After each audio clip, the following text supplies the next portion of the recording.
Sepanjang perjalanan waktu, liku-liku takdir yang ganjil terus bermunculan dan membuat kita mempertanyakan kenyataan. Berbagai peristiwa seolah tersusun dengan cara yang paling ganjil. Pola-pola terbentuk dan simetri yang suram mendominasi kegelapan. Semuanya seolah menggemakan selera humor semesta yang gelap dan menyimpang. Pedalaman Australia adalah salah satu tempat terakhir yang ingin dipilih siapapun untuk hilang tanpa jejak. Sebuah fakta yang bisa dibenarkan oleh seorang pria, Robert Bogutsky, yang berusia 33 tahun dan berasal dari Alaska. Robert, yang bekerja sebagai pemadam kebakaran pada tahun 1999, memutuskan untuk bepergian ke Australia pada tahun itu. Dan saat berada di sana, dia ingin menjelajahi outback yang terkenal dan sangat berbahaya. Sebuah daerah kering di Australia yang telah merenggut nyawa banyak orang selama bertahun-tahun karena medannya yang keras dan suhu ekstrimnya. Selama perjalanannya, Robert menyewa sebuah sepeda biru dan bersepeda ke outback untuk petualangannya. Namun pada suatu titik, dia benar-benar kehilangan arah. Dan yang membuat keadaan semakin buruk, tidak ada seorang pun yang tahu bahwa dia hilang, sehingga tidak ada yang mencarinya. Lalu suatu hari, sekelompok turis yang sedang bepergian melintasi pedalaman Australia terkejut ketika menemukan sebuah sepeda biru yang sudah usang. Dan menyadari bahwa sepeda itu berada di tempat yang tidak semestinya, mereka memutuskan untuk memberitahu pihak berwenang kalau sepeda itu milik seseorang yang hilang. Ketika polisi tiba di lokasi, mereka tidak hanya menemukan sepeda itu, tetapi juga beberapa perlengkapan tidur, pakaian pria, dan yang paling mengkhawatirkan, beberapa botol air kosong. Mereka sepakat bahwa itu adalah tempat yang sangat aneh bagi seseorang untuk meninggalkan sepeda. Jadi mereka mulai memeriksa kasus orang hilang yang baru-baru ini dilaporkan. Sebuah video yang dipublikasikan kepada masyarakat menunjukkan sepeda, seikat pakaian, dan botol-botol air yang ditinggalkan di area berumput. Setelah mencari di area tersebut, para penyelidik menemukan jejak kaki yang mengarah menjauh dari sepeda ke arah timur. Namun hal ini justru menimbulkan kekhawatiran lebih besar karena jejak tersebut langsung menuju ke gurun pasir besar, di mana siapapun tanpa air tidak akan bertahan lama. Selain itu, siapapun yang tersesat di gurun ini tidak memiliki kesempatan untuk menemukan bantuan karena di sana tidak ada jalan, pom bensin, atau bahkan penduduk. Robert pada dasarnya berjalan ke arah yang paling buruk dan para penyelidik mulai khawatir bahwa pada saat itu dia sudah kehilangan nyawanya. Meskipun demikian, mereka memulai pencarian dan serangkaian kendaraan masuk ke gurun dengan harapan kecil untuk menemukan Robert masih hidup. Mereka mengikuti jejak kaki sebisa mungkin dengan bantuan 3 pelacak yang sangat berpengalaman. Ketiga pelacak itu yakin bahwa mereka sedang melakukan operasi pemulihan, bukan upaya pencarian. Dan selama beberapa malam, mereka dan rekan-rekan pencari lainnya berkemah di bawah bintang-bintang di pedalaman. Setelah 3 hari pencarian, terungkap bahwa sebuah kwitansi hotel ditemukan di pakaian yang ditinggalkan. Dan kwitansi itu milik Robert, yang saat itu sudah berada di Australia selama 8 bulan. Keluarganya dihubungi dan mereka mengungkapkan bahwa Robert telah merencanakan untuk menghabiskan 6 minggu di gurun saat mencoba menyeberanginya.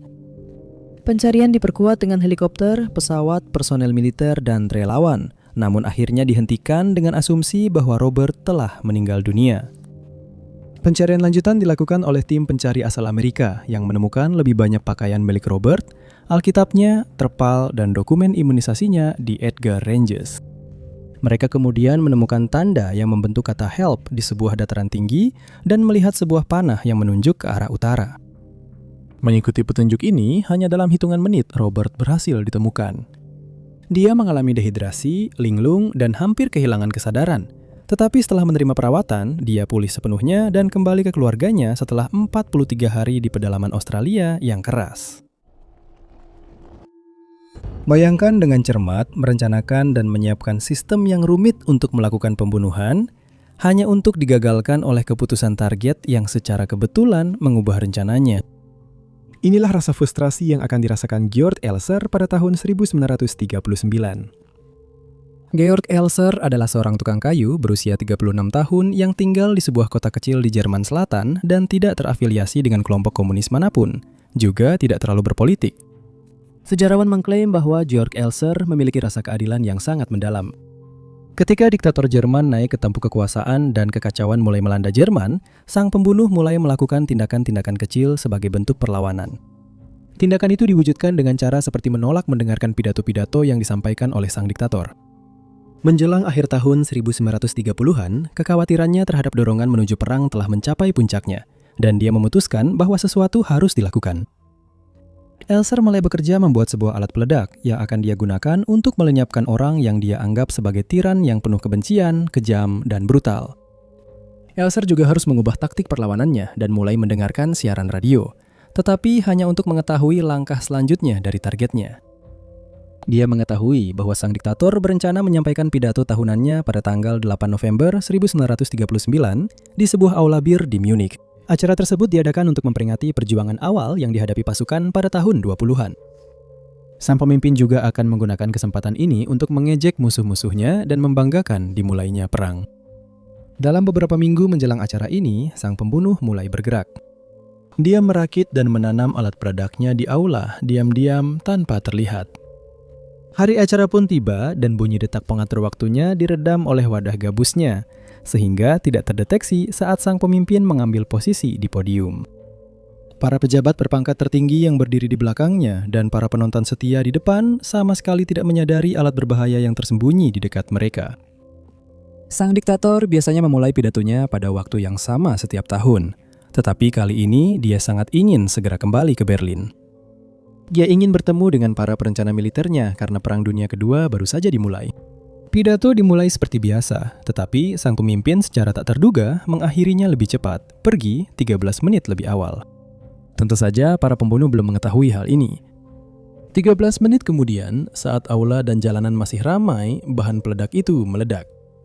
8 orang kehilangan nyawa, tetapi tidak ada pemimpin perang di antara mereka.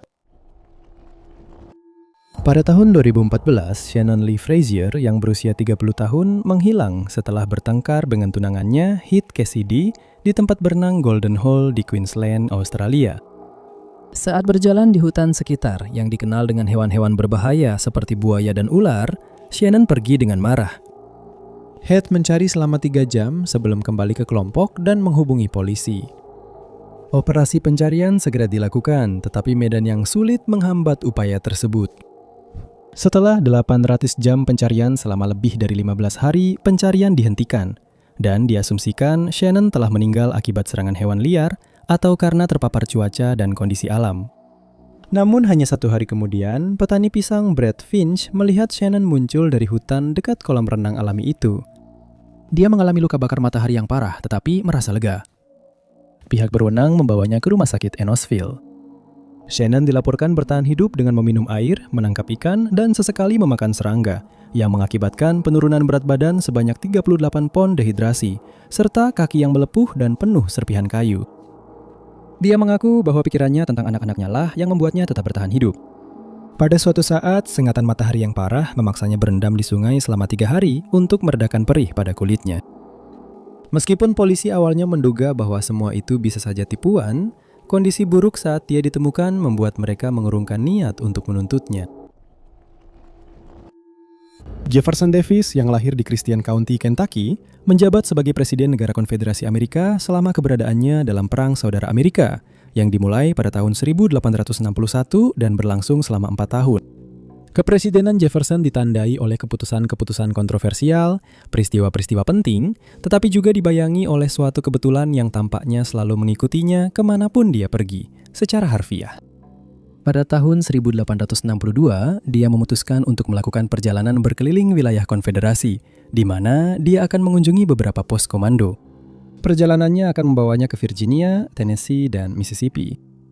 Konon, Davis akan mengunjungi Fredericksburg, Virginia pada awal Desember dan berangkat ke Tennessee beberapa hari kemudian. Setelah kepergiannya dari daerah itu, pertempuran Fredericksburg pun pecah dan berlangsung selama beberapa hari, menjadi pertempuran terbesar dan paling mematikan dalam Perang Saudara. Pertempuran ini menyebabkan hampir 200.000 kombatan tewas, jumlah korban jiwa terbesar yang dihasilkan dari pertempuran manapun dalam Perang Saudara. Pihak konfederasi memenangkan pertempuran tersebut dengan tentara Union menderita lebih dari 12.500 korban. Saat orang-orang kehilangan nyawa mereka di sini selama 4 hari, Davis berada jauh di Murfreesboro, Tennessee, di mana ia sedang mengunjungi pasukan yang ditempatkan di sana. Dia tiba di Murfreesboro pada tanggal 12 Desember dan kembali pergi setelah beberapa hari menuju lokasi berikutnya di Mississippi. Kurang dari 3 minggu kemudian, pertempuran besar yang dikenal sebagai pertempuran Stones River, juga dikenal sebagai pertempuran Murfreesboro kedua, dimulai. Pertempuran itu dimulai pada tanggal 31 Desember dan berlangsung hingga awal Januari 1863. Konflik tersebut penuh darah dan kali ini pihak Union yang menang. Kemenangan itu meningkatkan moral pihak utara dan memberikan kendali atas Tennessee Tengah kepada pihak federal. Di antara pertempuran besar pada era Perang Saudara, pertempuran Stones River memiliki persentase korban tertinggi di kedua belah pihak. Pada pertengahan Mei, Davis pergi ke Richmond, di mana ia membahas pertahanan konfederasi bersama Robert E. Lee dan James Longstreet. Selama percakapan mereka, Davis menyampaikan kekhawatirannya tentang Vicksburg dan apakah mereka harus mencoba meredakan ketegangan dan tekanan di wilayah itu atau memusatkan pasukan mereka di tempat lain. Hanya 3 hari setelah kekhawatiran ini dibahas, pada tanggal 18 Mei 1863, pengepungan Vicksburg dimulai. Lokasinya berada di posisi strategis di Sungai Mississippi, menjadikan ini kemenangan yang sangat penting bagi kedua belah pihak. Pengepungan ini berlangsung selama 47 hari yang menegangkan, hingga akhirnya pasukan konfederasi menyerah. Ini menandai titik balik bagi tentara Union.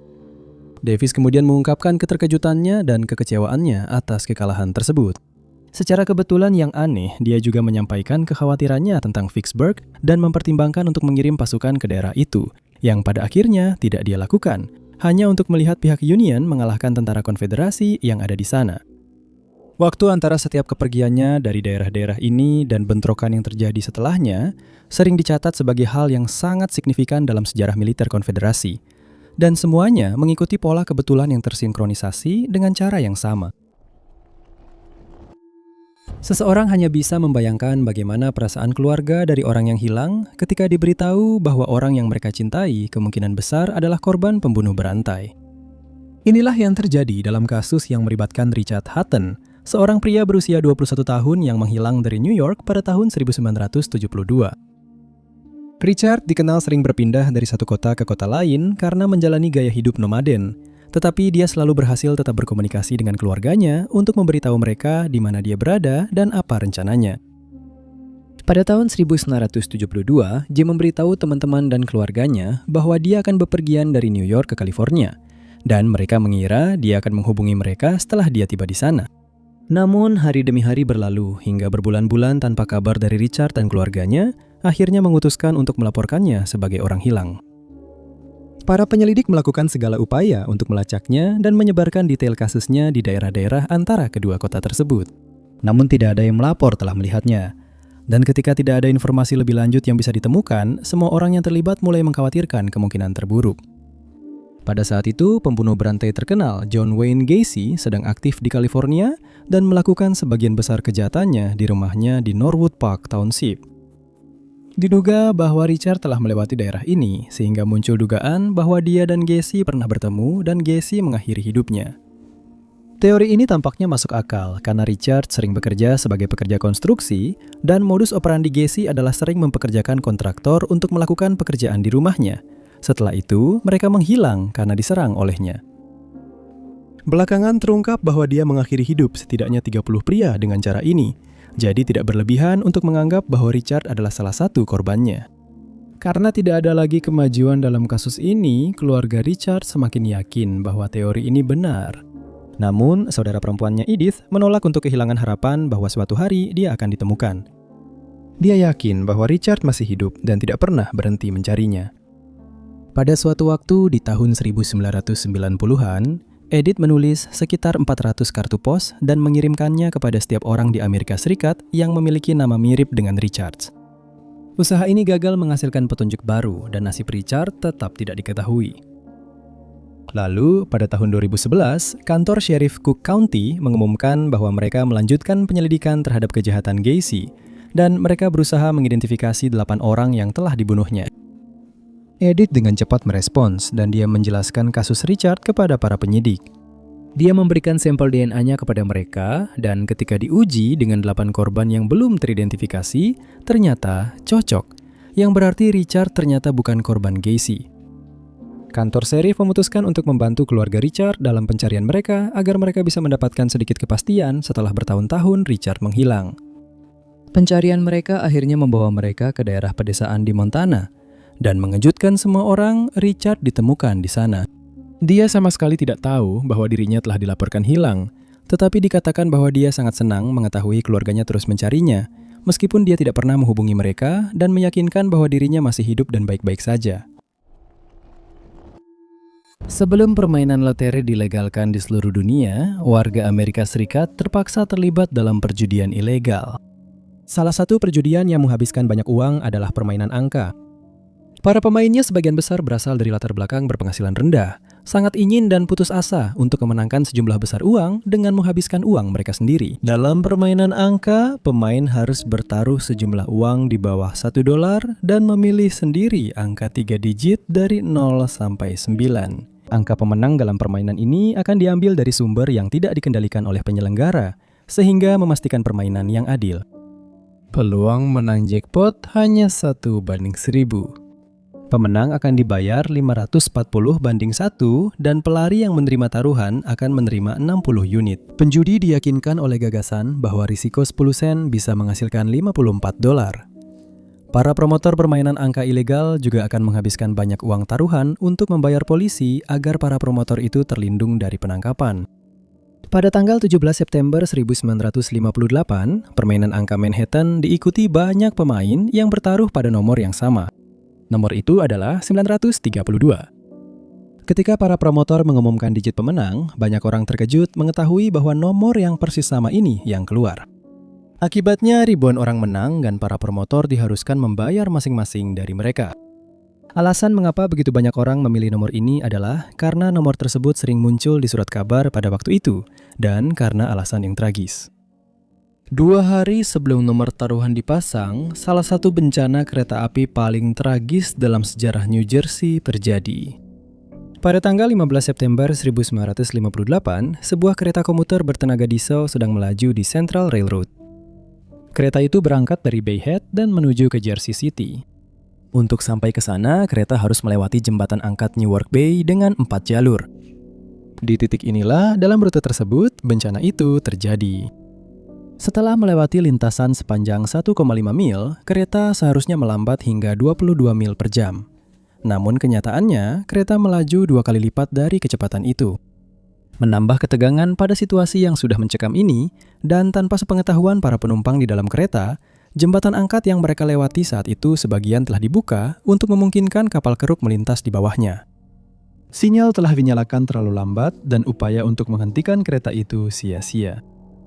Kereta yang melaju kencang itu melewati 3 penanda sinyal dan menabrak alat penggelincir yang seharusnya menjadi langkah pengaman terakhir untuk menghentikan kereta agar tidak terjun ke teluk.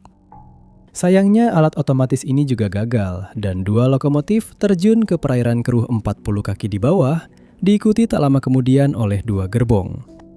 Gerbong-gerbong itu tenggelam dan di tepi rel, gerbong ketiga nomor 932 tergantung. 2 jam kemudian, gerbong itu jatuh ke dalam air. Dalam 2 jam itu, media telah membanjiri area tersebut dan memotret bangkai kereta dengan nomor 932 tergantung miring dari rel menjulang di atas air gelap. Keesokan harinya, gambar-gambar itu muncul di Jersey Journal, Daily News, dan Associated Press. Dan 2 hari kemudian, nomor itu muncul dalam permainan angka. Pemandangan suram dan angka-angka aneh itu menjadi kebetulan yang menguntungkan bagi para penjudi. Pada bulan April 1987 di Kabupaten Mayang, Tiongkok, si Xiaorong tiba-tiba menghilang. Tukang daging setempat Teng Tang King Xiao diinterogasi dan polisi mulai curiga ketika dia tidak bisa menjelaskan ketidakhadiran Xiaorong. Meskipun tidak ada bukti, para penyelidik menduga Tang terlibat. Teori mereka semakin kuat ketika sisa-sisa tubuh perempuan tak dikenal ditemukan di sungai terdekat. Polisi langsung berasumsi bahwa sisa-sisa tubuh itu milik Si. Dan dokumen menunjukkan bahwa mereka benar-benar mengidentifikasinya sebagai jenazah Si. Tang ditangkap tetap bersikeras bahwa dia tidak bersalah dan menyangkal pernah mengenal Si. Namun polisi bersikeras bahwa Tang dan Si telah berhubungan intim di tepi sungai dan Tang membunuhnya setelah Si mencuri uangnya. Mereka bersikeras bahwa Tang yang memotong-motong tubuh itu, bahkan menyarankan bahwa tindakan tersebut dilakukan oleh seorang profesional seperti tukang daging. Tang dinyatakan bersalah dan dijatuhi hukuman mati setelah dipaksa untuk mengaku. Sebuah masalah yang umum terjadi di pedesaan Tiongkok. Dia dieksekusi pada tahun 1989. Kasus ini dianggap sudah selesai sampai Agustus 2005 ketika berita mengejutkan datang bahwa Si telah ditangkap atas tuduhan narkoba. Masih hidup. Dia menjelaskan bahwa dia telah diculik pada hari dia menghilang dan dibawa ke provinsi Shandong, di mana dia dipaksa menikah. Dia menegaskan bahwa dia dan Tang tidak saling mengenal. Tang dihukum mati secara tidak adil atas kejahatan yang tidak dia lakukan, meskipun masih belum diketahui apakah vonisnya dibatalkan secara anumerta.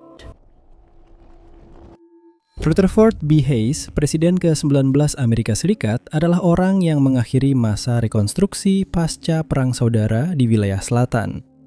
Dia juga berusaha menetapkan standar integritas baru setelah 8 tahun penuh korupsi di DC. Hayes akan menjadi satu-satunya presiden yang pernah menjabat berdasarkan keputusan komisi luar biasa yang terdiri dari para legislator serta hakim-hakim tinggi yang sengaja dipilih untuk menyelesaikan perselisihan terkait suara pemilu. Hayes menjabat dari tahun 1877 hingga 1881. 16 tahun setelah tahun terakhir Hayes menjabat, William McKinley menjadi Presiden Amerika Serikat ke-25. Di bawah kepemimpinannya, Amerika Serikat akan berperang dengan Spanyol. Ia naik ke tampuk kekuasaan pada tahun 1897 dan hanya setahun kemudian ia akan memperoleh kekaisaran global yang mencakup Puerto Rico, Guam, dan Filipina. Masa jabatannya berlangsung hingga tahun 1901. Alasan mengapa dua presiden yang sangat berbeda ini yang terpisah hampir 2 dekade disebutkan bersama adalah karena hubungan mereka ternyata jauh lebih lama dari yang pernah kita duga. Mereka adalah Presiden ke-19 Hayes dan Presiden ke-25 McKinley, yang hubungan mereka sudah terjalin sejak Perang Saudara baru saja dimulai. Mereka bertugas di resimen yang sama di Angkatan Darat Union dan tetap bersama seperti bayangan yang tak terpisahkan, dengan yang satu kemudian mengikuti yang lain menduduki jabatan itu. Hayes memulai karirnya di Perang Saudara sebagai perwira di Infanteri Relawan Ohio ke-23. Tidak butuh waktu lama sebelum Hayes mendapatkan posisi sebagai jenderal. Setelah itu, ia menghabiskan sebagian besar waktunya di Virginia Barat. Dia akan terluka di sana setidaknya 4 kali. Dengan Hayes mengawasi 341 orang di resimen, di antara mereka ada seorang prajurit yang ternyata adalah William McKinley. Meskipun dia hanya satu di antara ratusan orang, McKinley menarik perhatian Hayes setelah dia membuktikan dirinya berulang kali di medan perang. Salah satu momen penting terjadi pada pertempuran Antietam. Ketika kabar tentang keberaniannya sampai ke jenderal, dia menyarankan agar McKinley dipromosikan menjadi letnan 2. Para pejabat berpangkat lebih tinggi melakukan hal itu, dan dia kemudian bertugas di staf Hayes. Pada saat perang berakhir, McKinley telah naik pangkat dan tercatat sebagai mayor kehormatan karena keberanian dan pengabdiannya yang luar biasa. Setelah bertugas di bawah Hayes, sang mayor menganggapnya sebagai mentor dan Hayes menganggapnya sebagai anak didiknya. Dari sana, tumbuhlah aliansi seumur hidup baik secara politik maupun pribadi, meskipun terkadang ada perbedaan. Sebuah kasus yang sangat aneh terjadi di negara Georgia pada tahun 2007. Dan itu melibatkan seorang gembala bernama Lasha Chupikashvili yang menghilang dalam keadaan mencurigakan. Pada tanggal yang tidak disebutkan tahun itu, Lasha sedang menggembalakan kawanan domba ketika dia diserang oleh seorang pria bernama Alexei Bakutov karena alasan yang tidak diketahui. Diduga kedua pria itu terlibat dalam sebuah pertengkaran yang memanas dan pada satu titik, Alexei mengambil sebatang dahan besar yang kemudian digunakan untuk menyerang Lasha, memukul kepalanya dengan ranting tersebut. Ketika dia tidak menghubungi siapapun yang dikenalnya selama beberapa hari setelah penyerangan itu, diasumsikan bahwa dia telah hilang dan sebuah kasus pun dibuka oleh polisi. Ketika dia tidak dapat ditemukan oleh para penyelidik dan pencari, diasumsikan bahwa Alexei telah menghabisi nyawa Lasha dan dia pun ditangkap. Kasus tersebut kemudian ditingkatkan karena diyakini bahwa Alexei telah merencanakan kejahatan itu sebelumnya dan bahwa dia telah membuang sisa-sisa tubuh Lasha setelah Lasha dibunuh. Anehnya, tidak ada sidang resmi yang diadakan, tetapi jaksa penuntut meminta pengadilan distrik Georgia untuk langsung memvonisnya. Tentu saja, tidak ada cara untuk mengetahui apakah Lasha telah dibunuh atau apakah dia hanya hilang karena tidak ada sisa-sisa tubuh yang ditemukan. Jadi, Alexei tidak bisa menyatakan dirinya tidak bersalah meskipun dia mau. Lebih parah lagi, pengadilan diberitahu bahwa dia mencoba menyembunyikan fakta bahwa dia telah mengakhiri hidup Lasha dari polisi. Dan setelah dia dinyatakan bersalah, dia dijatuhi hukuman 6 tahun penjara, yang tampaknya merupakan hukuman ringan untuk mengakhiri hidup seseorang, terutama jika kejahatan itu sudah direncanakan sebelumnya. Namun demikian, Alexei tidak punya pilihan selain masuk penjara tanpa mengetahui apa yang sebenarnya terjadi pada Lasha. Namun, 4 bulan setelah penyerangan itu, pihak berwenang diberitahu bahwa Lasha berada di rumahnya di desanya, dan dia berada di sana selama ini, hidup dan sehat. Seharusnya ini menjadi akhir dari kasus tersebut, tetapi pihak berwenang memiliki rencana lain. Mereka menangkap 3 orang lagi setelah menuduh mereka membantu Alexei dalam menyembunyikan sisa-sisa jasad Lasha. Awalnya, mereka menolak untuk mengaku atas kejahatan ini karena mereka tahu bahwa mereka tidak bersalah. Namun di bawah tekanan yang semakin besar dan perlakuan buruk dari para interogator mereka tidak punya pilihan selain mengaku. Belakangan terungkap bahwa dokumen-dokumen terkait kasus tersebut tidak mengungkapkan secara jelas apa yang sebenarnya telah diakui oleh ketiganya. Namun demikian, vonis mereka tetap dipertahankan. Ketiga orang yang dituduh menandatangani kesepakatan pengakuan bersalah yang memberikan kebebasan kepada mereka asalkan mereka mengaku bersalah. Mereka setuju dan dibebaskan, tetapi memberitahu kantor pembela umum bahwa mereka dipaksa untuk mengaku. Pada saat itu, Lasha telah dinyatakan meninggal secara hukum, tetapi kemudian dia muncul setelah mendengar bahwa 4 orang telah dihukum dan memberitahu polisi bahwa dia masih hidup dan sehat. Dia menjelaskan bahwa pada hari yang dimaksud, dia dan Alexei memang terlibat dalam pertengkaran, dan Alexei menyerangnya dengan ranting pohon, setelah itu dia kehilangan kesadaran. Dia pergi bekerja seperti biasa keesokan harinya, dan baru 4 bulan kemudian, dia diberitahu oleh seorang kenalan bahwa Alexei telah ditangkap karena menghabisi nyawanya. Alexei akhirnya dibebaskan dan sebuah penyelidikan dibuka atas tuduhan yang diajukan terhadap beberapa petugas polisi yang hasilnya tidak diketahui. Tertutupi oleh peristiwa-peristiwa yang lebih sensasional, namun tetap terdokumentasi di media, adalah kebiasaan aneh Presiden John F. Kennedy yang menyimpan kulit kelapa di atas meja di ruang oval. Sebagaimana anehnya hal itu, ada sebuah cerita di baliknya yang menunjukkan bahwa benda itu merupakan simbol ketahanan bagi Kennedy. Ini karena sebuah kelapa secara ajaib telah menyelamatkan hidupnya, bukan hanya sekali, tetapi 2 kali.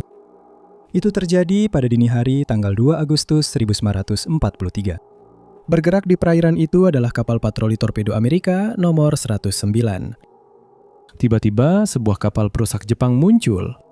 Kapal itu menabrak langsung kapal Amerika, membelahnya menjadi 2. Kerusakannya begitu parah sehingga kapal patroli torpedo lainnya mengira seluruh kru sudah tidak selamat dan meninggalkan area tersebut. Namun 11 dari 13 anggota kru masih hidup dan kini terombang-ambing di air, berpegangan pada puing-puing apapun yang bisa mereka temukan. Selama 5 jam berikutnya, mereka terombang-ambing sampai akhirnya mencapai sebuah pulau karang. Satu persatu, mereka menyeret diri ke pantai. Di antara mereka muncul seorang John F. Kennedy muda. Dia juga berada di perahu itu, bertugas sebagai letnan muda. Dia termasuk di antara 11 orang yang selamat dan berhasil mencapai daratan. Selama beberapa waktu, dia berenang ke laut, berharap bisa menghentikan kapal yang lewat, tapi tak ada satupun yang datang. Pulau kecil itu memiliki makanan yang terbatas, hanya menyediakan kelapa sebagai sumber makanan. Setelah sekali masuk ke air, Kennedy yang berusia 26 tahun merasa dirinya sakit. Dan setelah sampai di pantai, dia meneguk air dari beberapa kelapa yang membuatnya kembali mendapatkan kekuatannya. Pada saat itu, mereka sudah beberapa jam tanpa makanan, dan kelapa memberikan nutrisi yang sangat dibutuhkan, yang pada akhirnya menyelamatkan mereka dari kelaparan. Para kru segera menyadari bahwa mereka harus pergi ke pulau yang lebih besar, di mana mereka mungkin bisa menemukan penduduk lokal yang dapat membantu mereka. Selama beberapa hari berikutnya di Pulau Cross, para pria itu mencoba memberi isyarat kepada kapal-kapal yang lewat, tetapi tidak mendapat bantuan. Mereka juga bertahan hidup dengan memakan kelapa di pulau ini, sampai akhirnya bantuan datang. 2 penduduk Kepulauan Solomon sedang lewat dengan kano ketika Kennedy dan kru berteriak dari pantai dan melambaikan tangan mereka. Penduduk asli itu berhenti dan mengarahkan kano mereka ke pantai. Kennedy bertanya kepada mereka apakah mereka bisa membawa pesan kepada pasukan Amerika yang berada di pulau lain, dan mereka setuju. Kennedy mengambil sabut kelapa dan benda tajam, lalu mulai mengukir di kulit luar buah kelapa itu. Itu adalah pesan yang berbunyi, Naro, ISL, Komandan, orang asli tahu posisi. Dia bisa mengemudikan. 11 masih hidup, butuh perahu kecil, Kennedy. Penduduk pulau menepati janji mereka dan menyampaikan pesan itu kepada Letnan Arthur Evans yang telah mengawasi pantai Pulau Gomu. Sebuah perahu kecil kemudian dikirim dan para awak mendayung ke Gomu. Dari sana, sebuah kapal torpedo patroli lain akan membawa mereka kembali ke Rendova. 2 dekade setelah cobaan ini, letnan muda itu terpilih menjadi Presiden Amerika Serikat, yang mungkin tidak akan pernah terjadi jika pesan itu tidak dituliskan pada salah satu media yang paling tidak terduga, yaitu sebuah kelapa. Kasus hilangnya Zhang Ziyu dari Provinsi Hubei di Tiongkok pada tahun 1994 adalah kasus yang mengalami banyak lika-liku selama bertahun-tahun dan berujung pada kesalahan besar dalam penegakan keadilan. Tanggal pasti hilangnya Zhang Ziyu tidak disebutkan oleh sumber-sumber, namun diketahui bahwa dia tiba-tiba menghilang pada awal tahun 1994. Dia menikah dengan seorang pria berusia 28 tahun bernama Si Chung Chenglin yang menderita gangguan mental yang tidak disebutkan secara spesifik, dan hidupnya segera memburuk. Selama beberapa bulan, penyelidik tidak dapat membuat kemajuan apapun dalam kasus Ziyu dan tidak ada yang melaporkan pernah melihatnya, serta dia juga tidak menghubungi teman-teman maupun anggota keluarganya. Kemudian, beberapa bulan setelah dia menghilang, polisi menghubungi keluarganya dengan kabar yang sangat buruk. Mereka menemukan sisa-sisa jasad seorang wanita tak dikenal di sebuah waduk dekat rumah pasangan tersebut. Dan karena diduga bahwa jasad itu adalah Ziyu, keluarganya diminta untuk mengidentifikasi jasad tersebut. Mereka segera mengidentifikasi jasad itu sebagai wanita yang hilang tersebut dan juga memberitahu polisi bahwa mereka mencurigai Chenglin dengan menyatakan bahwa masalah kesehatan mentalnya mungkin telah menyebabkan dia mengakhiri hidup Ziyu. Mereka menambahkan bahwa mereka mencurigai Chenglin berselingkuh dan bahwa dia mungkin telah mengakhiri hidup Ziyu agar bisa bersama wanita lain itu. Namun keluarga lain muncul dan mengklaim bahwa wanita yang ditemukan itu adalah bagian dari keluarga mereka. Tetapi permohonan mereka tidak didengarkan dan Chenglin tetap dinyatakan sebagai tersangka utama dalam kasus Ziyu. Namun karena tidak ada bukti untuk menghukumnya, para penyelidik memutuskan untuk melawasinya dan menunggu dia melakukan kesalahan. Akhirnya dia ditahan pada tanggal 28 April tahun itu setelah ditahan selama 6 hari. Dia kemudian didakwa telah membunuh Ziyu meskipun tidak ada bukti konkret bahwa dia adalah pelakunya. Fakta bahwa keluarga lain telah mengklaim bahwa jenazah tersebut adalah milik anggota keluarga mereka juga tidak pernah disebutkan, dan Zhang Lin tidak punya pilihan selain mengandalkan keahlian pengacaranya. Namun meskipun mereka telah berusaha sebaik mungkin, dia dinyatakan bersalah. Dan pada tanggal 13 Oktober, di Pengadilan Menengah Jingzhou, Provinsi Hubei, mereka menjatuhkan hukuman mati. Selama semua ini, Zhang Lin berulang kali menyatakan dirinya tidak bersalah, tetapi pengadilan tidak mau mendengarkan permohonannya. Namun dia memutuskan untuk mengajukan banding atas putusan ini. Dan pada Januari 1995, Pengadilan Tinggi Hubei memberinya sidang ulang, menyatakan bahwa tidak ada cukup bukti untuk membuktikan kesalahannya secara pasti. Penyelidikan lebih lanjut harus dilakukan dan sidang ulang ditunda 2 kali. Baru pada bulan Juni 1998, kasus ini berjalan kembali, tetapi Chenglin kembali dinyatakan bersalah dan kali ini dijatuhi hukuman 15 tahun penjara. Dia mengajukan banding sekali lagi, tetapi banding ini ditolak dan dia tahu dia akan menghabiskan waktu lama di balik jeruji besi, masih bersikeras bahwa dirinya tidak bersalah. Lalu, pada tanggal 28 Maret 2005, hal yang tak terbayangkan pun terjadi. 11 tahun setelah menghilang, Ziyu tiba-tiba berjalan masuk ke desa tempat pasangan itu tinggal, mengejutkan keluarganya. Kini sudah pasti bahwa Chenglin divonis secara salah, dan pada tanggal 1 April tahun itu, ia dibebaskan. Pada tahun 1979, sebuah majalah Jerman memutuskan untuk mengadakan lomba menulis. Mereka menginstruksikan para pembaca untuk menulis dan mengirimkan cerita-cerita aneh untuk majalah mereka pada minggu berikutnya. Keunikannya adalah cerita-cerita aneh tersebut harus didasarkan pada kejadian nyata atau hal-hal yang benar-benar terjadi pada mereka secara pribadi. Majalah tersebut menerima banyak kiriman dan memilih beberapa di antaranya untuk dimuat di koran minggu berikutnya. Di antara mereka tentu saja ada pemenang kompetisinya. Pemenangnya adalah seorang pria bernama Walter Kellner dari Munchen. Dia menulis kepada majalah tersebut dan menceritakan sebuah kisah aneh yang dialaminya secara pribadi. Pada suatu tanggal tertentu, Walter menjelaskan bahwa dia sedang menerbangkan pesawat Cessna 421 miliknya dan terbang di atas perairan terbuka antara Sardinia dan Sisilia ketika tiba-tiba pesawatnya mengalami masalah pada mesin. Setelah gagal mengatasi gangguan tersebut, Walter menyatakan bahwa dia terpaksa melakukan pendaratan darurat. Pesawat itu mendarat dengan mulus di laut di bawahnya dan sang pilot berhasil mengambil perahu darurat yang kemudian akan ia gunakan cukup lama. Akhirnya, para penyelamat melihatnya dan berhasil menariknya dari air. Walter selamat dari cobaan itu sehingga ia bisa menceritakan kembali kisah ajaib tersebut. Namun, setelah artikel itu diterbitkan, majalah tersebut menghadapi beberapa masalah hukum. Seseorang telah membaca artikel itu dan merasa kisah tersebut sangat familiar. Mereka sudah pernah mendengarnya sebelumnya. Pembaca itu menyadari bahwa temannya dari Austria pernah mengalami kejadian yang persis sama. Tapi kenapa dia ikut lomba di Jerman untuk menceritakan kembali kisah itu? Ketika ditanya pertanyaan ini, temannya yang juga bernama Walter Kellner dari Austria mulai percaya bahwa ada tindakan plagiarisme di sini.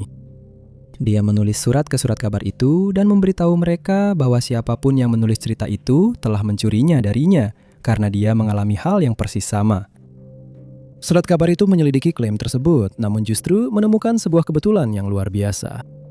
Kedua, Walter Kellner itu adalah orang yang berbeda, namun kisah mereka anehnya sama persis. Walter Kellner dari Austria menjelaskan bahwa dia menerbangkan Cessna 421 miliknya di wilayah yang sama, mengalami masalah mesin, dan terpaksa mendarat di perairan yang sama. Dia menghabiskan sebagian besar waktunya di perahu karet sambil menunggu penyelamatan. Surat kabar tersebut menyelidiki kedua cerita itu, dan keduanya benar-benar terjadi pada tanggal yang berbeda, tetapi dengan cara yang persis sama. Keduanya benar, identik, dan merupakan kebetulan yang aneh. Pada tahun 1954, Catherine Dyer berusia pertengahan 20-an dan tinggal di sebuah rumah kos di Denver. Tidak banyak yang diketahui tentang kehidupannya sampai saat itu, tetapi diketahui bahwa pada tanggal 26 Maret tahun itu, dia tidak kembali ke rumah kos dan penyelidikan orang hilang pun dimulai. Namun polisi tidak menemukan jejak dirinya dan tanpa petunjuk tentang apa yang terjadi padanya, penyelidikan pun terhenti. Sekitar 2 minggu kemudian, pada tanggal 8 April, 2 pendaki menghubungi polisi untuk melaporkan bahwa mereka menemukan sesuatu yang mengkhawatirkan saat mendaki di sebuah ngarai di Boulder, Colorado. Ketika polisi tiba, mereka menemukan sisa-sisa tubuh seorang wanita yang jelas-jelas telah diserang dan dibuang ke dalam ngarai. Sayangnya, karena waktu yang cukup lama ia berada di ngarai dan adanya hewan liar, ia tidak bisa langsung diidentifikasi. Tetapi diperkirakan usianya sekitar pertengahan 20-an, berambut pirang, dan pernah menjalani operasi usus buntu. Hasil autopsi mengungkapkan bahwa dia diserang lalu dibuang ke dalam ngarai, di mana dia meninggal karena luka-lukanya. Tidak ada bukti lebih lanjut yang ditemukan dan penyerang wanita tersebut tidak pernah teridentifikasi. Para penyelidik telah berusaha sekuat tenaga untuk mengidentifikasi wanita tersebut dengan membandingkan ciri-ciri fisiknya dengan wanita-wanita yang hilang, namun tidak membuahkan hasil. DNA dan cetakan giginya disimpan dengan harapan suatu hari nanti dapat membantu menentukan identitasnya. Dan sementara itu, 2 wanita dengan ciri fisik yang mirip telah diidentifikasi dan dianggap sebagai kemungkinan cocok dengan Jane Doe tersebut. Yang pertama adalah Toyla Embry yang menghilang dari Nebraska setelah terlibat pertengkaran hebat dengan orang tuanya.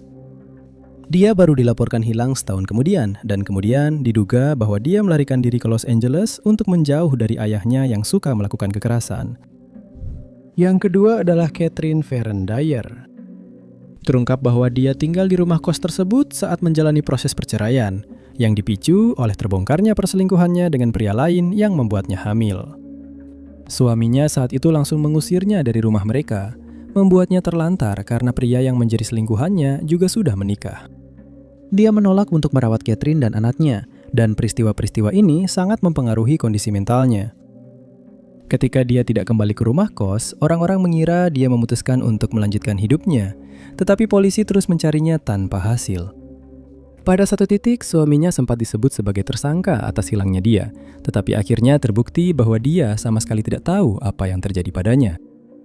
Para penyelidik meyakini bahwa Catherine adalah wanita yang ditemukan di ngarai pada hari itu, dan menduga dia mungkin telah diculik saat menumpang ke pantai barat. Lalu pada tahun 2009, para perawat yang merawat seorang wanita berusia 84 tahun bernama Barbara di Queensland, Australia, sedang mengemasi barang-barangnya karena dia akan dipindahkan ke tempat lain. Dan mereka menemukan buku alamat lama milik Catherine. Mereka mencari nama itu di internet dan betapa terkejutnya mereka ketika menyadari bahwa Barbara adalah Catherine yang telah hilang selama 55 tahun pada saat itu. Dia telah menikah lagi, memiliki teman-teman baru, dan berhasil memulai hidup baru di Australia.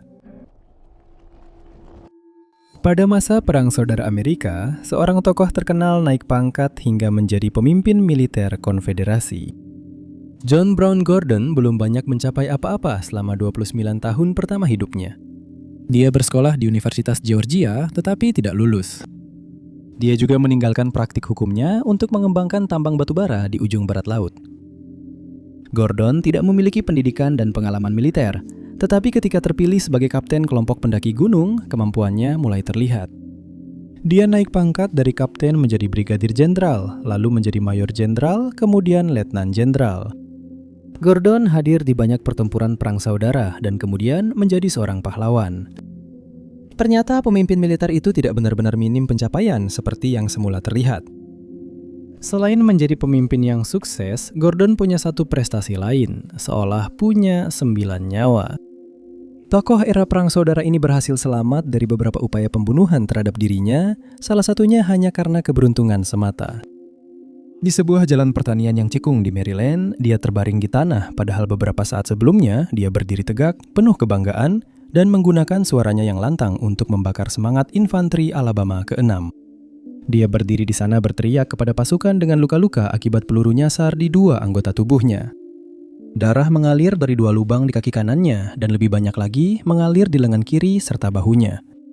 Lalu tiba-tiba peluru lain menghantam langsung ke wajah Gordon. Mengira itulah akhir hidupnya, dia jatuh ke tanah. Wajahnya lebih dulu menabrak tanah. Saat dia terbaring di sana, menunggu menghembuskan napas terakhirnya, sang pemimpin menyadari bahwa dia sama sekali belum menghembuskan napas terakhir itu.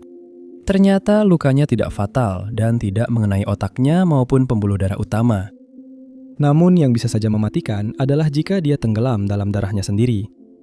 Gordon terjatuh ke dalam topinya sendiri dan sekarang topi itu mulai dipenuhi cairan merah, atau setidaknya seharusnya begitu. Pejabat militer itu berhasil membalikkan badannya, batuk dan tersedak, tapi masih hidup. Dia kemudian dibawa keluar dari medan perang, topinya ikut dibawa dan dirawat oleh seorang petugas medis. Gordon menemukan lubang kecil di topinya yang dibuat sebelumnya hari itu saat terjadi baku tembak. Lubang inilah yang berfungsi seperti saluran yang pada akhirnya menyelamatkan nyawanya. Gordon pulih sepenuhnya dari semua luka yang dideritanya selama pertempuran di Maryland dan hidup untuk menceritakan kisahnya. Pada tahun 1970, Matteo Sabat, seorang sersan Angkatan Darat Vietnam dan spesialis transportasi, bertugas di Saigon dalam grup transportasi 507. Dia sudah berada di Saigon selama beberapa waktu, dan pada bulan Februari tahun itu, saatnya tiba bagi dia untuk pindah. Dia diberitahu untuk pergi ke Fort Bragg di North Carolina dan melapor kepada atasannya setelah dia tiba di sana. Tapi kemudian, sesuatu yang tak bisa dijelaskan terjadi. Matteo tidak pernah muncul, tetapi ketidakhadirannya tidak terdeteksi karena atasannya di pangkalan itu belum pernah diberitahu tentang rencana kedatangannya. Diketahui bahwa dia diterbangkan keluar dari Vietnam dengan penerbangan Angkatan Udara Amerika Serikat, tetapi hingga kini tidak diketahui penerbangan mana yang dia tumpangi. Upaya untuk menelusuri jejaknya terbukti tidak berhasil, dan para penyelidik Angkatan Darat tetap bingung dengan hilangnya dia secara tiba-tiba. Belakangan terungkap bahwa karena alasan yang tidak diketahui, Angkatan Udara memutuskan untuk menghancurkan banyak manifest penerbangannya, dan penerbangan Matteo tidak diragukan lagi termasuk di antaranya. Oleh karena itu, bahkan tidak diketahui secara pasti kapan dia meninggalkan negara tersebut. Saudaranya, Kenneth, menjadi khawatir ketika dia sudah lama tidak mendengar kabar dari Matteo, dan pada tahun 1973, dia memutuskan untuk menghubungi Angkatan Darat. Dia menulis sebuah surat yang menyatakan bahwa dia khawatir dengan keadaan saudaranya. Dan barulah saat itu, militer menyadari bahwa mereka telah kehilangan salah satu prajurit mereka. Dia langsung dicap sebagai seorang desertir, meskipun tidak ada bukti atas teori tersebut. Namun selama 6 tahun berikutnya, mereka tidak dapat menemukan jejaknya sama sekali. Kenneth menulis surat kepada Presiden Jimmy Carter pada tahun 1979, menyatakan bahwa Matteo tidak akan pernah dengan sengaja pergi tanpa izin. Dan setelah sebuah pertemuan diadakan, diputuskan bahwa dia pasti telah meninggal dunia, dan teori desersi pun ditinggalkan. Hal ini terjadi setelah keluarga dan teman-teman Matteo dimintai keterangan, dan terungkap bahwa dia memiliki catatan dinas militer yang terhormat selama 24 tahun, dan dia bukan tipe orang yang akan melarikan diri dari tugasnya. Nama Matteo ditambahkan ke Memorial Vietnam, tetapi namanya diberi tanda silang kecil yang menunjukkan bahwa dia hilang, bukan meninggal dunia. Kenneth tidak mau kehilangan harapan untuk menemukan saudaranya dan menulis surat ke beberapa negara, termasuk Kamboja, Vietnam, dan Laos. Namun tidak peduli dengan siapapun dia berbicara, Kenneth tetap tidak lebih dekat untuk mengetahui apa yang terjadi pada Matteo. Selama 26 tahun, nasibnya tetap menjadi misteri sampai tahun 1996, ketika akhirnya dia berhasil ditemukan. Pada saat itu, usianya sudah 73 tahun, tetapi dia mampu memberikan penjelasan. Dia menyatakan bahwa dia memang meninggalkan Vietnam dengan pesawat angkatan udara, tetapi ketika sampai di California, dia mulai tinggal bersama seorang wanita bernama Juanita Collins dan keluarganya.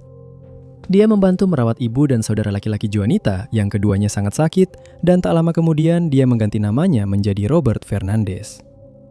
Dia kemudian pindah ke Roseville, Georgia, di mana dia merawat Juanita yang juga jatuh sakit.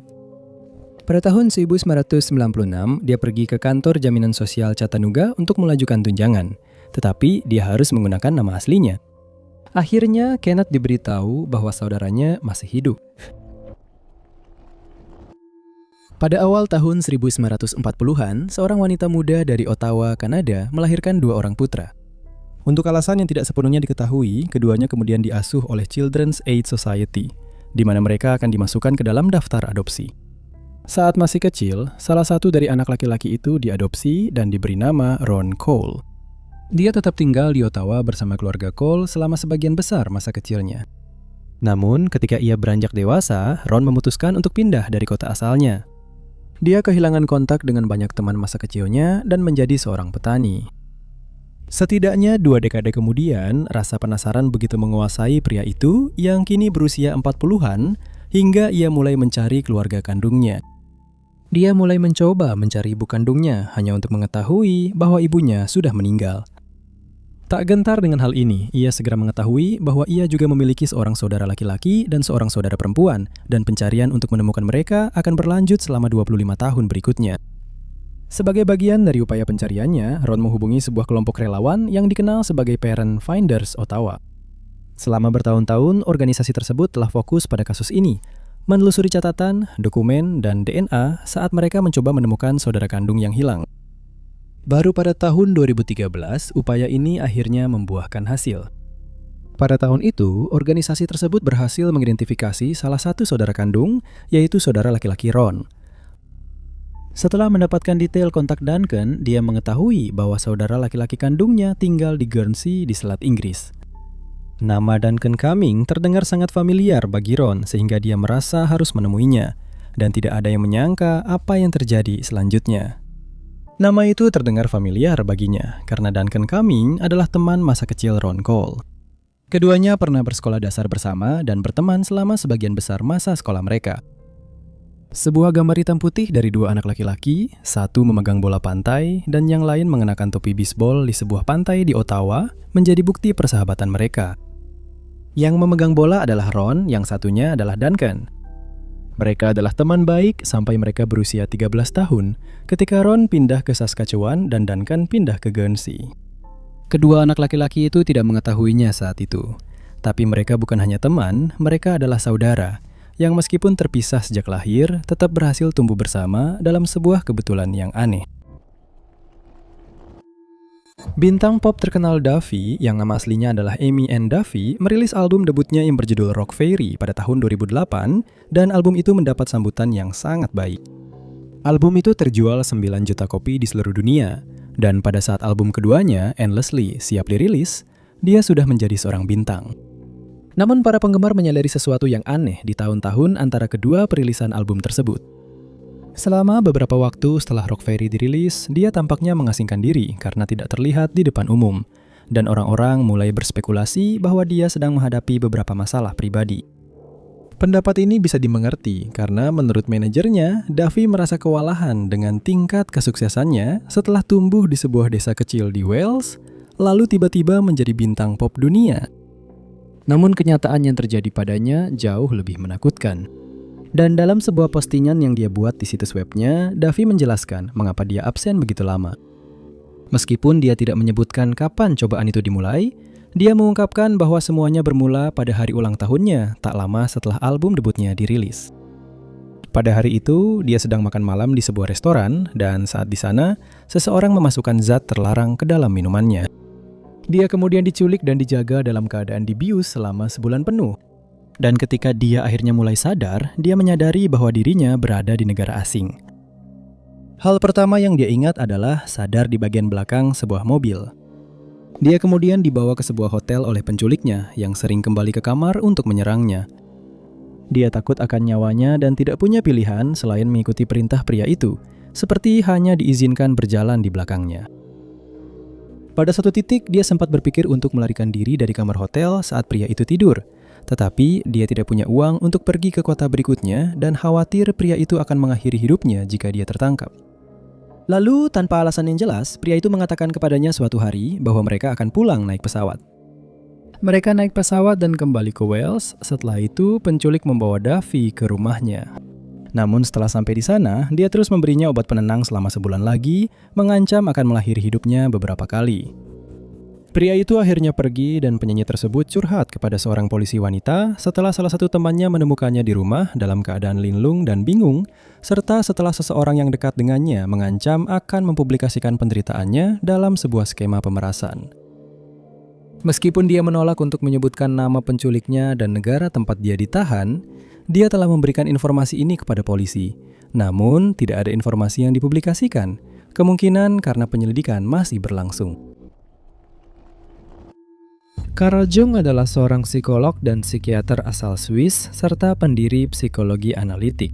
Dia mengembangkan konsep kepribadian introvert dan ekstrovert, archetype, dan juga mendalami alam bawah sadar kolektif. Karyanya pada akhirnya membawanya pada fenomena luar biasa tentang kebetulan, sebuah konsep yang kemudian ia ajarkan. Dia berbicara tentang dunia dalam dan luar, alam bawah sadar, dan hubungan sebab akibat. Ide dan ajaran inilah yang suatu hari nanti akan berpuncak pada contoh sempurna tentang apa yang dimaksud Jung dengan sinkronisitas, yaitu kebetulan bermakna dari dua atau lebih peristiwa di mana ada sesuatu selain kemungkinan kebetulan yang terlibat. Saat bekerja sebagai psikolog, Jung sedang menangani seorang wanita muda yang digambarkan sangat terpelajar dan serius. Suatu hari, dia masuk ke kantor Jung, di mana dokternya menyadari bahwa keinginannya untuk perubahan psikologis sama sekali tidak ada. Jung menyadari bahwa satu-satunya cara dia bisa membantunya adalah jika sesuatu yang tak terduga dan irasional muncul, sehingga dia bisa menembus atau setidaknya melunakkan cangkang rasionalistiknya. Saat dia duduk di kursi, wanita muda itu mulai menceritakan kepada Jung tentang mimpi aneh yang dialaminya malam sebelumnya. Dia menjelaskan bahwa dalam mimpinya, sebuah perhiasan diberikan kepadanya sebagai hadiah. Perhiasan itu berbentuk kumbang sekarap emas, sebuah benda yang mahal. Jung sudah akrab dengan simbol yang ditampilkan di sini. Kumbang itu adalah simbol Mesir yang menurut Jung tidak hanya berkaitan dengan akhir dari sesuatu, tetapi juga dengan transformasi. Sambil mendengarkan, sang psikolog mondar-mandir di ruangan mencari sesuatu yang tak terduga dan irasional. Akhirnya dia pasrah duduk di kursinya dan mendengarkan kelanjutan cerita pasiennya. Saat itulah suara ketukan aneh menarik perhatiannya. Suara itu berasal dari belakangnya. Saat dia berbalik, Jung melihat seekor serangga mengepakkan sayapnya di jendela. Dia mendekat dan membukanya, membiarkan makhluk itu masuk agar dia bisa menangkapnya. Saat dia membuka tangannya yang terkepal, pasiennya mengintip ke dalam, dan di dalamnya ada kumbang skarab.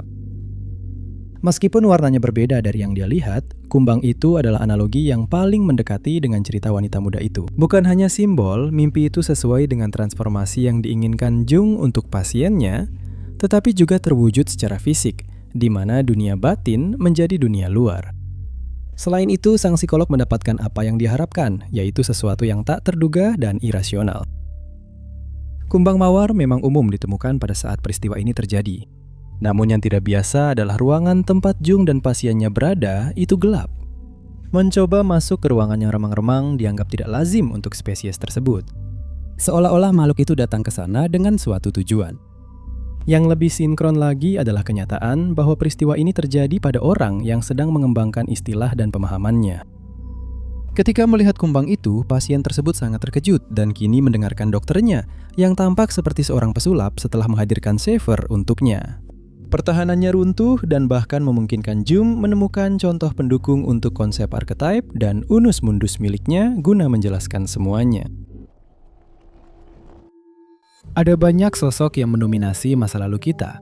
Beberapa adalah pahlawan, yang lain adalah pengkhianat membawa kegelapan ke dunia. Di antara kedua sebutan itu terdapat seorang jenderal, seorang kaisar, dan seorang tiran. Sosok sejarah yang mendominasi revolusi Prancis abad ke-18, Napoleon Bonaparte. Setelah naik ke puncak ketenaran selama periode ini, ia diangkat menjadi Kaisar Prancis, sebuah posisi yang dipegangnya dari tahun 1804 hingga 1814, dan kemudian lagi pada tahun 1815. Sebagian besar sejarah Napoleon didominasi oleh Perang Napoleon, yang dimulai pada tahun 1803 dan berakhir pada tahun 1815 dengan kematiannya. Namun, bukan hanya perang dan pertempuran yang membuat tokoh sejarah ini dikenal. Selama masa pemerintahannya, sang jenderal menghadapi sekitar 20 hingga 30 upaya pembunuhan terhadap dirinya. Ini termasuk upaya penculikan, serangan terhadap keretanya, dan bahkan kotak tembakau yang diracuni. Namun, upaya pembunuhan yang gagal paling terkenal adalah yang digagalkan semata-mata karena kebetulan. Rencana itu terjadi pada tahun 1800 sebelum Napoleon naik pangkat. Rencana itu meskipun sudah direncanakan dengan sangat matang dan tampak tidak mungkin gagal, akhirnya digagalkan oleh hal sesederhana pergantian pakaian dan supir yang mabuk. Semuanya dimulai pada tanggal 24 Desember tahun itu ketika para konspirator berkumpul untuk merampungkan upaya mereka. 3 orang merakit sebuah alat peledak yang dikenal sebagai mesin neraka dan meletakkannya di sebuah gerobak anggur, lalu menyembunyikannya di sepanjang rute yang akan dilewati kereta kuda Napoleon menuju Opera Paris. Untuk menentukan waktu ledakan terjadi, mereka meminta bantuan seorang gadis muda. Mereka menyuruh gadis itu menjaga gerobak tersebut dan ketika dia melihat pengawal kavaleri, dia harus memegang tali kuda. Para konspirator memperkirakan kereta Napoleon akan datang setelah pengawal tersebut, yang akan menjadi tanda bahwa bubuk mesiu harus dinyalakan. Namun pagi itu, istri sang jenderal, Josephine, telah menyebabkan sedikit keterlambatan saat mencoba merapikan selendang barunya. Sementara kusir menunggu penumpang mereka, sopir Napoleon diduga sempat menenggak beberapa teguk minuman beralkohol. Akhirnya mereka pun siap, dengan Napoleon naik ke keretanya sendiri dan Josephine mengikutinya dari belakang. Karena mereka sekarang sudah terlambat dari jadwal, kusir Napoleon mulai mempercepat laju kereta dan kemudian mulai membelok-belok serta berkelok-kelok ke segala arah ketika beberapa tegukan minuman tadi akhirnya mulai mempengaruhinya. Dia menyalip pasukan kavaleri dan sekarang sedang mendekati bahan peledak yang tersembunyi. Tapi kereta itu datang terlalu cepat dan gadis muda itu memberi isyarat terlalu terlambat. Salah satu dari mereka menyalakan bubuk mesiu dan ledakan menggema di seluruh wilayah. Tapi Napoleon tidak termasuk di antara korban jiwa. Dia telah melewati gerobak itu beberapa saat sebelum bahan peledak itu diledakkan. Ledakan itu hanya memecahkan jendela kendaraannya. Josephine juga tidak terluka. Dia berada dalam radius ledakan hanya beberapa saat setelah Napoleon dengan pasukan kavaleri mengikuti di belakangnya. Sementara sang jenderal dan rombongannya tetap melanjutkan ke opera tanpa cedera, hal yang sama tidak bisa dikatakan untuk orang-orang di sekitar. Setidaknya selusin yang berada di sekitar lokasi tewas, termasuk Mary Ann muda dan kuda yang berdiri di samping gerobak. Menyelidiki kasus penculikan pasti merupakan pengalaman yang sangat intens. Karena bukan hanya orang yang diculik, tetapi juga keluarganya bergantung pada pihak berwenang untuk mengembalikan orang yang mereka cintai dalam keadaan hidup. Namun, bahkan jika kasusnya berakhir dengan orang yang diculik berhasil diselamatkan, mereka tetap harus menghadapi trauma yang mereka alami di tangan para penculiknya. Dan dalam beberapa kasus, mereka tidak pernah benar-benar bisa pulih sepenuhnya. Nguyen Thi Van, yang berasal dari Hanoi di Vietnam, tidak akan pernah melupakan apa yang terjadi padanya setelah dia dan 2 temannya diculik pada tahun 1992. Selama 21 tahun, keluarganya tidak tahu apa yang terjadi padanya, tetapi kemudian pada suatu hari, dia kembali. Sebelum penculikannya, Van menghabiskan sebagian besar waktunya bersama teman-temannya, karena dia sangat populer dan pelajarannya mulai terganggu. Hal ini tidak disukai oleh orang tuanya, dan pada suatu malam di tahun 1992, ibunya memutuskan untuk melakukan sesuatu yang akan dia sesali selama lebih dari 2 dekade. Pada malam itu, Van pergi keluar bersama sekelompok temannya, dan dia melewati jam malamnya, tapi ini bukan yang pertama kali. Dia baru kembali ke rumah keluarganya setelah tengah malam, dan untuk memberinya pelajaran, ibunya menolak membukakan pintu untuknya. Van tidak punya pilihan selain mencari tempat lain untuk bermalam, dan akhirnya dia pergi ke bar karaoke tempat teman-temannya masih nongkrong. Saat di sana, dia didekati oleh seorang wanita bernama Tan yang belum pernah dia temui sebelumnya, dan mereka pun mulai mengobrol. Dia membujuk Van dan teman-temannya untuk menemaninya ke bar karaoke lain di Lang Son. Dan sesampainya di sana, kelompok itu mulai bernyanyi dan minum-minum. Ini adalah hal terakhir yang diingat Van dan teman-teman perempuannya. Keesokan paginya mereka bangun dan mendapati dengan ngeri bahwa mereka tidak lagi berada di Vietnam. Mereka telah dipindahkan ke Tiongkok melawan kehendak mereka, dan yang mengejutkan, Tan juga ada di sana. Namun segera menjadi jelas bahwa dia bekerja sama dengan para penculik, dan dia memberitahu Fan serta teman-temannya bahwa mereka akan dinikahkan dengan pria Tiongkok berusia antara 70 hingga 80 tahun. Ketika Fan menolak, dia diserang, dan pada akhirnya mereka tidak punya pilihan selain setuju.